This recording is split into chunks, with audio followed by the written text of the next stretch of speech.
Les empires coloniaux et les échanges au milieu du XVIIIe siècle. Les empires coloniaux. Au milieu du XVIIIe siècle, les États européens possèdent de vastes empires coloniaux.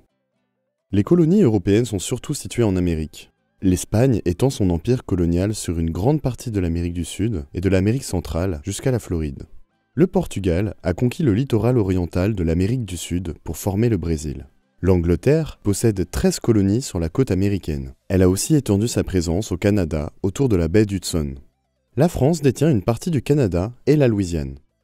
L'Espagne, l'Angleterre et la France se partagent les îles des Antilles.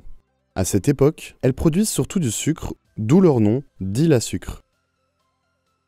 Les Provinces-Unies et la France sont aussi présentes en Guyane.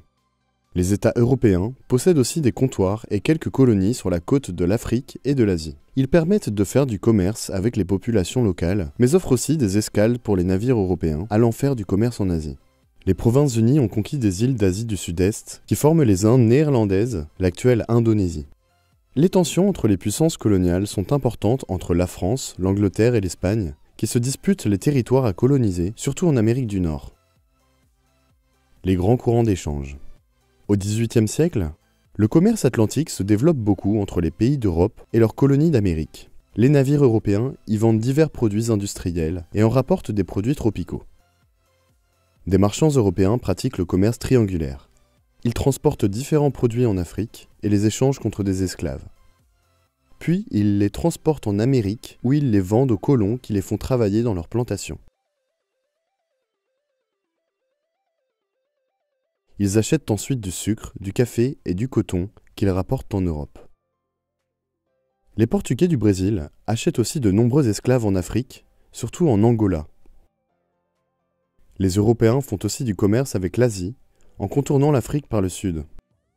Ils rapportent des cotonnades et du thé d'Inde, des épices, de la soie, du thé, de la porcelaine d'Asie du Sud-Est ou de la Chine. Dans chaque pays européen, une grande société a le commerce exclusif avec l'Asie, telle la Compagnie hollandaise des Indes orientales, dont on voit ici les navires faisant escale au Cap, à la pointe sud de l'Afrique. Les grands ports atlantiques. Le grand commerce enrichit surtout les marchands et les ports européens du littoral atlantique. Au milieu du XVIIIe siècle, la France, le Royaume-Uni et les Provinces-Unies sont les 3 premières puissances commerciales du monde. Leurs flottes marchandes sont les plus importantes. D'autres pays d'Europe de l'Ouest ont aussi de grandes flottes marchandes. À Londres, Amsterdam, Hambourg et Stockholm, des banques et des compagnies d'assurance répondent aux nouveaux besoins du commerce lointain.